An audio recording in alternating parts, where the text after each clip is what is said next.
Good evening, viewer, and welcome to 9 p.m. news on Som TV. I am Moses Peter.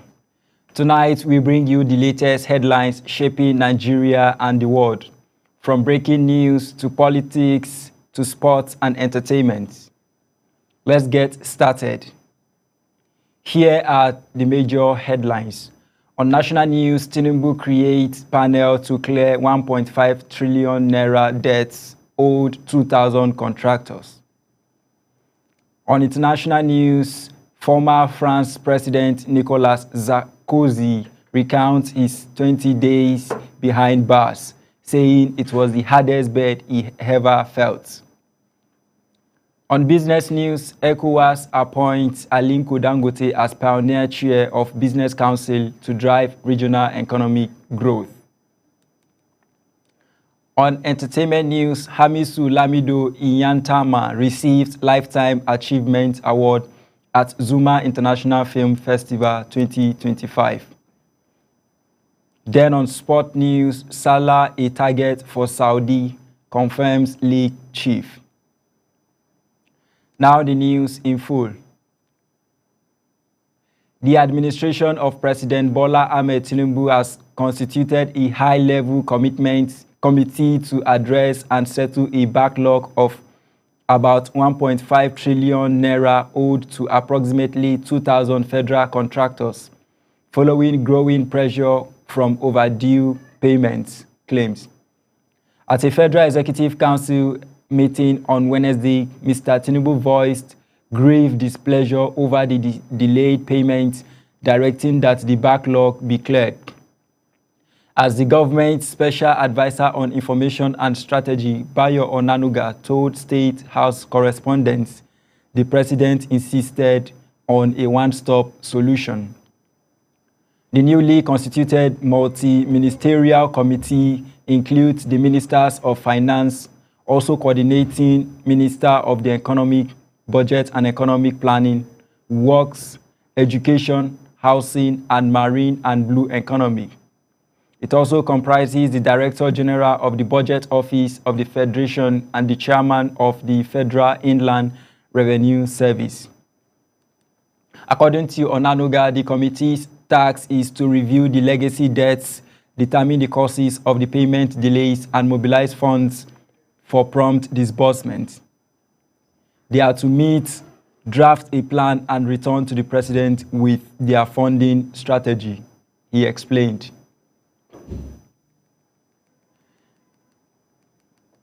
The National Drug Law Enforcement Agency says it has arrested 2 suspected traffickers and confiscated a total of 763 kilograms of skunk cannabis during separate operations in Edo State. The state-level command disclosed that the arrest and drug seizures form part of its intensified pre-utile anti-narcotics campaign. According to a statement signed by command head Michel Ofoyeju, the first of the 2 operations occurred on December 2, 2025, when operatives intercepted 2 Honda Accord vehicles in a forest along Agog Forest in the Akoko Edo local government area. The agency reiterated its commitment to dismantling drug trafficking networks and urged members of the public to assist by providing credible information that could aid ongoing investigations. Investigations are ongoing as operatives continue to track and apprehend other suspects connected with the smuggling operation. Ekiti State spent 49.7 billion naira on airport project begins commercial flights. The Ekiti State government has officially launched commercial flights operations at the Ekiti Agro Allied International Cargo Airport after spending a total of 49.7 billion naira on the project. Governor Biodun Oyebanji announced on Wednesday. The governor revealed that prior administrations had invested 14 billion naira in the airport, covering compensation, site clearing, regulatory approvals, runway construction, the terminal building, parts of the control tower, service roads, fencing and aprons, while his administration contributed over 34 billion naira in the last 3 years to complete outstanding civil works, install necessary infrastructure, and meet regulatory requirements for commercial operations. The inauguration ceremony took place at the airport along Ado Ijon Road, from where the first commercial flight operated by United Nigeria Airlines departed Abuja, carrying passengers, including lawmakers and aviation officials, to Ekiti, and later flew from Ekiti to Lagos. A routine screening session at the upper chamber of the National Assembly turned awkward on Wednesday when one of the career ambassadorial nominees of Bola Ahmed Tinubu, Emmanuel Adeyemi, failed to name all 3 senators representing his home state of Ekiti State. Adeyemi, a deputy director at the Ministry of Foreign Affairs with a PhD and experience working in Hong Kong and France, had initially impressed the Senate Committee on Foreign Affairs with his credentials. But the tone changed when he addressed the panel and referred to the 2 senators from his state, naming Okpeyemi Bamidele and Yemi Adaramodu, then paused. When pressed to recall the name of the 3rd senator, he hesitated and froze. As a member of his entourage scrambled to check the name on a phone, some senators vented frustration. The incident has fueled ongoing concerns that the latest batch of ambassadorial nominees, part of what analysts describe as the largest diplomatic reappointment push in recent years, may include individuals lacking basic grounding in the state they hail from. A tragic multi-vehicle accident on the Lagos-Ibadan Expressway early Wednesday claimed the lives of a father, mother, and their young child after a speeding truck reportedly triggered a chain reaction crash near the Secretariat Inward Otedola Bridge.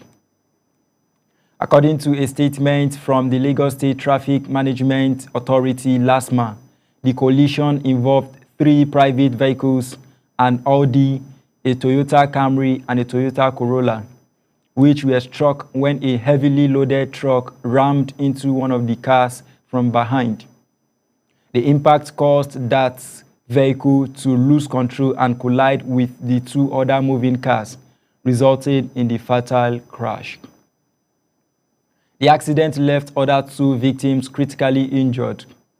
Rescue teams from LASTMA, working with the Lagos State Ambulance Service, extricated the injured victims and transported them to the Lagos State Emergency and Trauma Center at Toll Gate for urgent medical attention. Meanwhile, the bodies of the deceased were handed over to the Lagos State Environmental Health Monitoring Unit for evacuation. The tragic incident adds to a growing list of deadly accidents on the Lagos-Ibadan Expressway, renewing calls for stronger enforcement of road safety laws and more rigorous oversight of vehicle operators. The Anambra State Police Command says it has arrested a 26-year-old man identified as Ugochukwu Uzo following a raid in the Ayoma Odekpe area of Obaru local government area. Police operatives from the command's Rapid Response Squad based in Akuzu apprehended Uzo on December 8, 2025, after he was seriously injured during the operation. During a search at the scene, officers recovered a locally made pistol and 11 live ammunition rounds.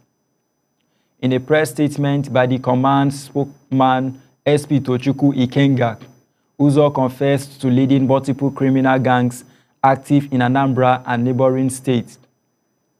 He reportedly admitted involvement in the adoption and murder of a former member of the Anambra State House of Assembly, Uzoka Justice, whose killing last December shook the state.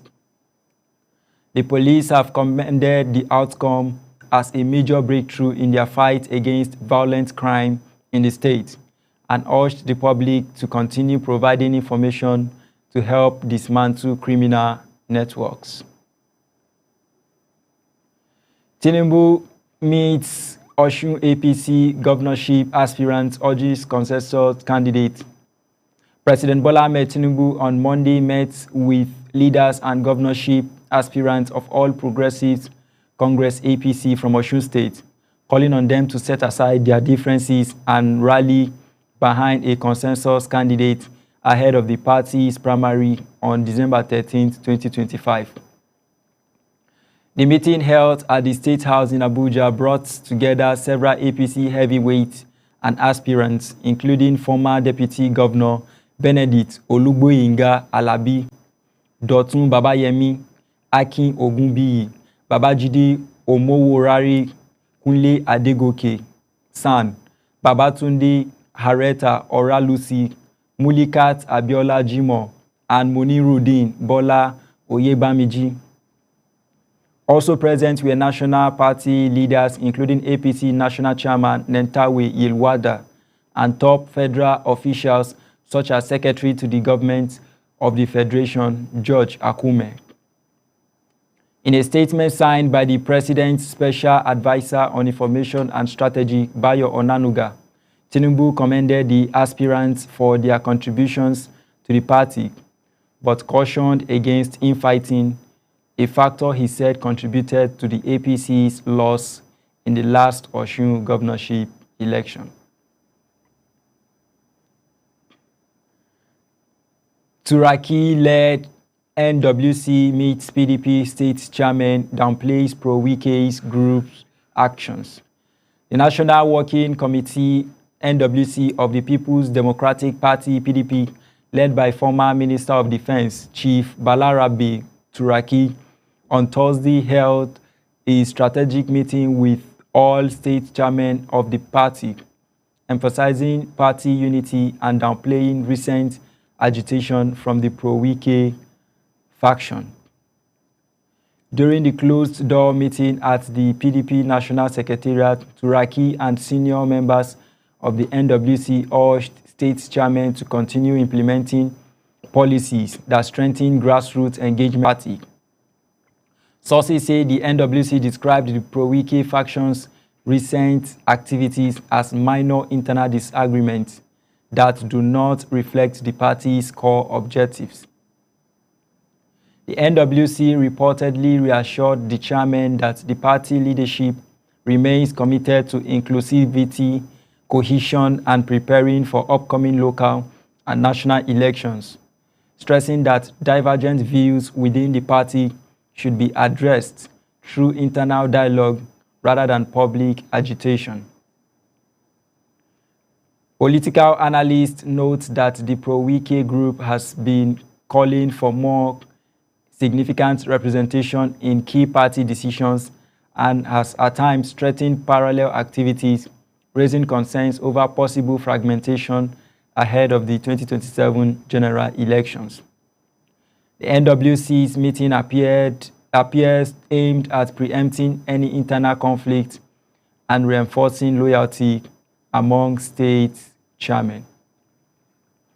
Moving on to Rivers State. Rivers State residents appealed to Fubara to save newly constructed road from erosion. Residents of Rumu Okania 2 in the Obio Akpo local government area of Rivers State have appealed to Timinalayi Fubara to urgently intervene and prevent erosion from destroying a newly completed road in their community. In a statement signed by Pastor Joel Bandi and Lucky Ashley Atiegoba, Chairman and Secretary of the Rumo Okania 2 New Layout Landlords Association, the residents expressed deep concern over what they described as a serious threat to the durability of the internal roads completed under Fubara's administration. The appeal follows the construction of the Rumo Okania and Rumo Oke pipeline internal roads, including the stretch from Okiltin junction off Ada George Road to Road 9, 2nd and 3rd Avenues, Road 10, 2nd and 3rd Avenues, and Pipeline Road up to the canal, a project carried out by Monia Construction Company, MCC. Residents acknowledged that the completed works had significantly improved mobility, commerce, and living conditions in the area. However, they warned that the adjoining canal, which runs to the terminus of Pipeline Road, is now severely blocked, restricting water flow. This obstruction has reportedly begun to undermine the newly constructed road by promoting erosion and water logging, especially during rainfall. Moving on to insecurity matters, Muhammad Sa'ad Abubakar III, the Sultan of Sokoto and co-chair of the Nigeria Interreligious Council, on Wednesday issued a stinging rebuke to religious leaders, warning that the council risks becoming irrelevant if its members do not embrace sincerity, accountability, and genuine engagement. Speaking at the second tri-annual meeting of the NIREC in Abuja, Sultan Sa'ad said the organization has drifted from the ideals on which it was founded, lamenting a pattern in which faith leaders cultivate unity inside NIREC meetings but make divisive comments outside. He challenged the leaders to ask themselves whether NIREC should continue in name only, overhaul its operations, or return to its founding ethos. According to the Sultan, many members do not faithfully communicate its resolutions to their communities, leaving ordinary Nigerians unaware of efforts to foster interfaith harmony. Also on insecurity, human rights lawyer and senior advocate of Nigeria, Femi Falana, has warned that unless Nigeria and other West African countries address endemic poverty and insecurity, the region could continue to face political instability, including coups. Speaking on Thursday during a lecture on governance and democracy in Abuja, Falana highlighted the recent spate of military takeovers in countries like Niger, Guinea, and Burkina Faso, arguing that the root causes extend beyond leadership failures to structural socio-economic challenges. He stated that when citizens lack basic necessities and security, discontent festers, creating opportunities for anti-democratic forces. Falana urged governments to strengthen democratic institutions, ensure inclusive economic growth, and tackle insecurity through professional policing and strategic national security reforms. He stressed that the resilience of democracy in West Africa depends on addressing these pressing challenges.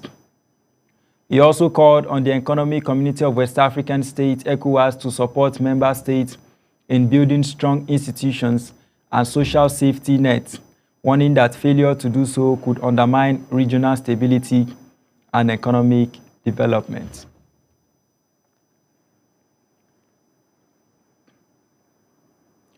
In a deadly sign of continuing insurgent violence in Nigeria's northeast, 4 people were injured on Wednesday when a truck reportedly hit an improvised explosive device, IED, along a highway in Borno State, while suspected militants from Boko Haram attacked the home of a police officer in Yobe State. The explosion occurred at about 10:30 a.m. in Lingri village in the Guzamala local government area of Borno. The vehicle, a truck loaded with bags of onions and bearing registration number XE504GSH, was en route from Baga village in Kukawa LGA to Maiduguri when it triggered the IED. The victims, identified as the driver, 25-year-old Umar Isa, and 3 passengers, 22-year-old Suleiman Isa 25-year-old Ibrahim Balak, and 22-year-old Umar Hassan, all residents of Maiduguri, sustained varying degrees of injuries. Rescue and security teams from Operation Hardin Kai and other units quickly cordoned off the area and conducted a sweep for further explosives. None were found. The injured were first taken to General Hospital Monguno and later referred to the State Specialist Hospital in Maiduguri, where they are receiving treatment. Authorities suspect the blast was orchestrated by fighters from the jihadist offshoot Islamic State West Africa province, which continues to operate in remote areas of Borno along vital road corridors. Former Vice President Atiku Abubakar on Wednesday strongly condemned the outbreak of violence between communities in Lamurde local government area, Adamawa State, describing the recent bloodshed and destruction of property as unacceptable and demanding immediate government intervention.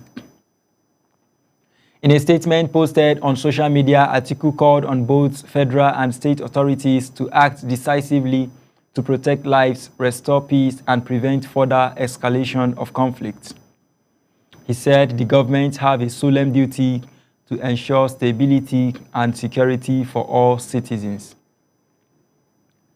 The former vice president also cited disturbing reports that women protesters may have been shot and killed during the unrest, claims allegedly involving soldiers from the 23rd Brigade of the Nigerian Army, Yola.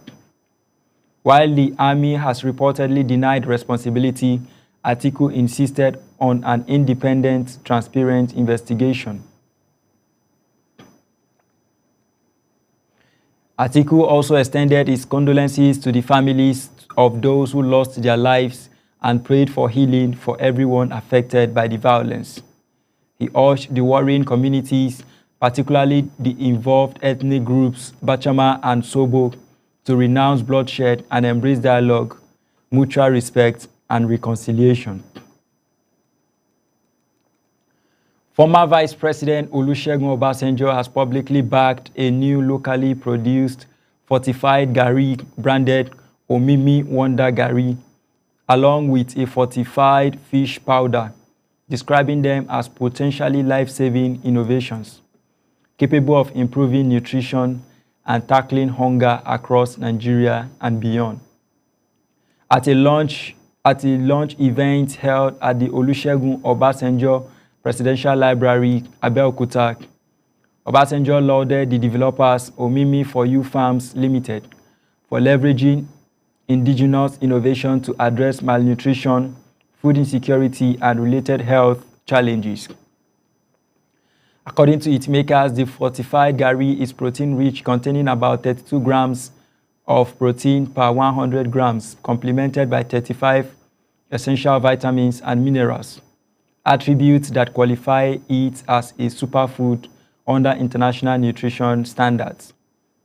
Obasanjo said the product could play a strategic role as part of national efforts to overhaul nutrition, especially for vulnerable populations, including the internally displaced, school children, and security personnel.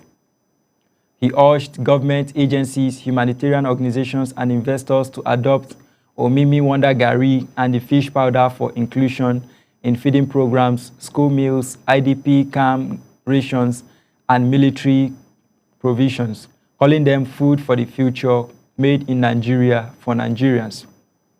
The developer, Eze Ima St. George Eke, said the innovation aims to redefine the role of cassava in Africa's food system, transforming a traditional staple into a nutrient-dense and sustainable food source capable of addressing dietary deficiencies across the continent. We are now heading to a commercial break. Don't go anywhere. Stay tuned. We'll be back shortly after this break.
Welcome back. We are glad you are still there with us.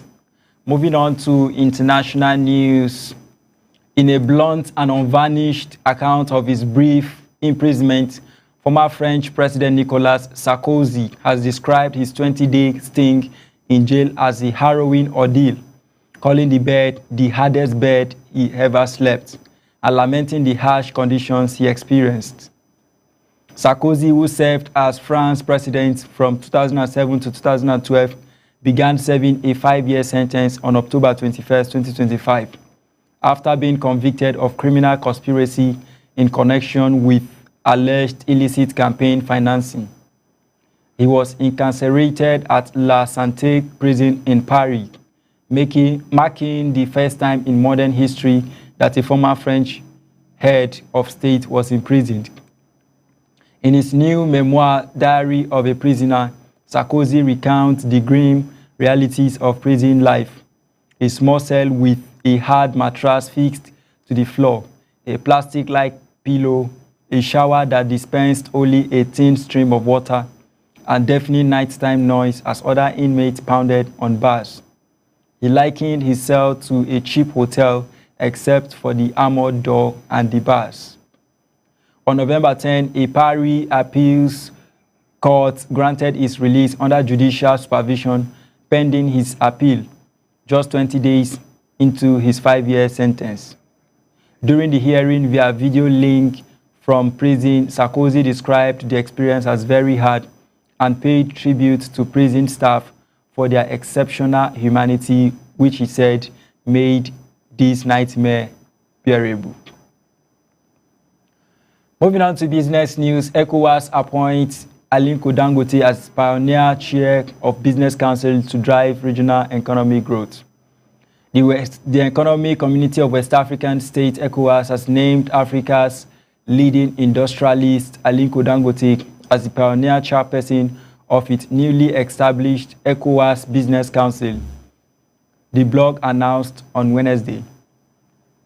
The announcement was made by the Omar Touré, president of the ECOWAS Commission, during the 95th ordinary session of the ECOWAS Council of Ministers held in Abuja.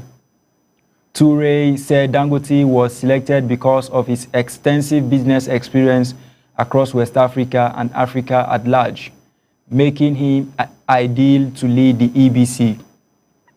The newly established council is designed as a strategic platform to mobilize private sector investment, promote intra-West African trade, and deepen economic integration within ECOWAS.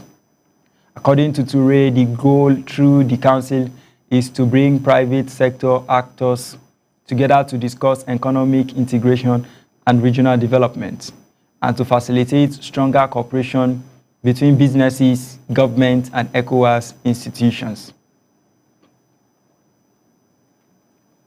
Moving on to entertainment news. Veteran filmmaker, actor, and producer Hamisu Lamido Inyantama has been honored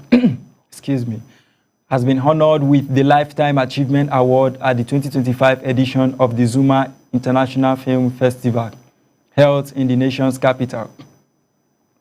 The award ceremony, organized by the Nigerian Film Corporation (NFC), drew the curtain on ZIF's 15th edition, a week-long celebration of creativity, culture, and the power of storytelling under the theme Storytelling for Global Influence, Film as a Soft Power and Economic Force. In presenting the honor, festival organizers recognized Inyantama's decades-long contribution to the Nigerian film industry, celebrating his role in shaping generations of filmmakers and audiences alike. According to the citation, his work as actor, producer, and film industry pioneer has left a lasting imprint on Nigerian cinema and helped expand its reach across Africa and beyond. Moving on to sport news, Liverpool forward Mohamed Salah is a target for clubs in the Saudi Pro League, confirmed its chief executive Omar